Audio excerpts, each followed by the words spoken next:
So yeah, stalking through the woods while wearing this stuff, well, you're gonna stick out like a sore thumb. Well, maybe not. There are ways to camouflage yourself even when you're not wearing camouflage. The first big one is actually using tree walking.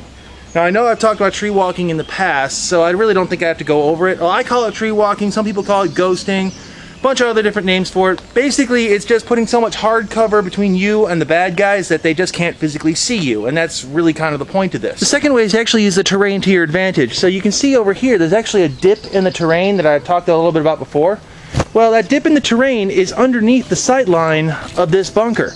So you can actually crawl underneath the other team's sight line. They'll never see you until you're quite literally right on top of them. Now this isn't such a great way to show you this because the sun's not really shining all that great right now, but you can play the sun to your advantage too.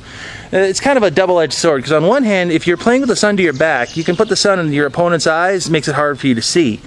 On the downside, if the sun's at your back, you have a lot more opportunity to skyline yourself, which is another story entirely. That just means that you can see your silhouette a lot easier. Another thing you can do as well is kind of stick to the dark areas of the field. If you've got a building that has a roof on it, you can stay inside of there and remain relatively unhidden. It doesn't matter what you're wearing. But if you're wearing like the cooler colors, like the blue that I was talking about before, you can actually stay in the darker areas of the woods, and it's harder for the other team to see you. Not impossible, but harder. The big one is a skill that most of you tournament players already know, and that is one guy crawling underneath the other guy shooting paint. You know, the old cover fire trick. You guys know this one already, though. You can do that really easily out in the woods here, too. Just kind of keep an eye on your surroundings. Like I keep on talking about that one noob in the weeds.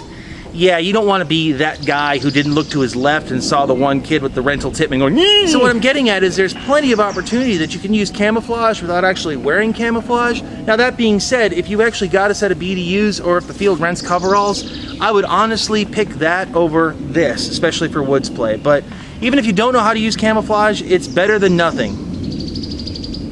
Well, actually I wouldn't want to play paintball naked now that I think about it. That would not, no.